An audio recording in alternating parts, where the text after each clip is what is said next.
إن الحمد لله وصلي وسلم على نبينا مصطفى محمد صلى الله عليه وسلم وعلى آله وصحبه أجمعين أما بعد أعوذ بالله من الشيطان الرجيم بسم الله الرحمن الرحيم സൂറ ബഖറ 157 ആയത്ത് കഴിഞ്ഞ ആയത്തിന്റെ തന്നെ തുടർച്ചയായി വരുന്ന ആയത്തുകളാണ് ഇതും.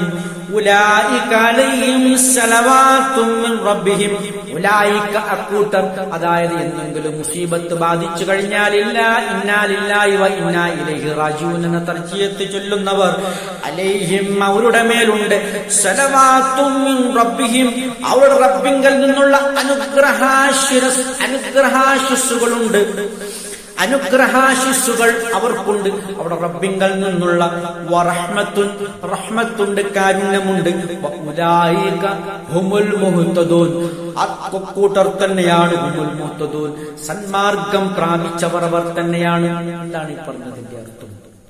സദാസമയം അള്ളാഹുവിന്റെ മാർഗത്തിൽ കൃത്യമായി ധൈര്യത്തോടുകൂടി നിലകൊണ്ടുകൊണ്ട് അള്ളാഹുവിനോർത്ത് ജീവിക്കുന്നവർ, അള്ളാഹുവിന്റെ മാർഗത്തിൽ എല്ലാ മുസീബത്ത് ആപത്തുകളിലും ക്ഷമ കൈക്കൊള്ളുന്നവർ, അങ്ങനെ നാമൊക്കെ അള്ളാഹുവിലേക്ക് മടങ്ങേണ്ടവരാണെന്നുള്ള വിചാരത്തോടുകൂടി ജീവിക്കുന്നവർക്കുള്ള പ്രതിഫലമാണ് അള്ളാഹു പറയുന്നത്. ഇരുലോകത്തും സലവാത്തും മിൻ റബ്ബിഹിം, അവർക്ക് അനുഗ്രഹാശിസ്സുകളുണ്ട് എന്ന് പറഞ്ഞാൽ സകലമാന അനുഗ്രഹങ്ങളും അവരുടെ മേൽ പൊതിയും. മാത്രമല്ല വറഹ്മത്തുൻ, അള്ളാഹുവിന്റെ കാരുണ്യം അവരുടെ മേൽ ഉണ്ട്. അള്ളാഹുവിന്റെ കാരുണ്യം എന്ന് പറഞ്ഞാൽ ആ കാരുണ്യം കൊണ്ടവർക്ക് എല്ലാവരുടെ ദോഷങ്ങൾ പുറത്തു കിട്ടാനും അതുവഴി അള്ളാഹുവിന്റെ കാരുണ്യം പൊതിഞ്ഞുകൊണ്ടവർക്ക് സ്വർഗപ്രവേശനം എളുപ്പമാകാനും നരകമോചനം ലഭിക്കാനും അത് കാരണമാകും എന്നൊക്കെയാണ് പറഞ്ഞതിന്റെ അർത്ഥം. ഉലൈക ഹുമുൽ മുഹ്തദൂൻ, അവർ തന്നെയാണ് സന്മാർഗം പ്രാപിച്ചവർ എന്ന് പറഞ്ഞാൽ അവർ സത്യത്തിന്റെ പാതയിലാണ്, അവർ സിറാത്തൽ മുസ്തഖീമിൽ നിലകൊള്ളുന്നവരാണ്, അവർ വിജയം വരിക്കുന്നവരാകുന്നു, ഭാവിയിൽ അവർക്ക് വിജയമുണ്ട് എന്നൊക്കെയാണ് ഈ പറഞ്ഞതിന്റെ അർത്ഥം.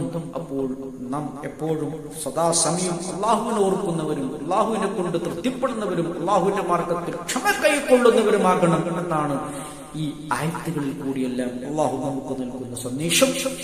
ഇതൊക്കെ ഉൾക്കൊണ്ടുകൊണ്ട് ജീവിക്കുന്ന, സത്യം മനസ്സിലാക്കി സത്യത്തിന്റെ പാതയിൽ നിലകൊണ്ട് ജീവിക്കുന്ന മുഅ്മിനീങ്ങളിൽ അള്ളാഹു നമ്മെ ഉൾപ്പെടുത്തി അനുഗ്രഹിക്കുമാറാകട്ടെ. ആഖിറു ദഅവാനാ അനിൽ ഹംദുലില്ലാഹി റബ്ബിൽ ആലമീൻ.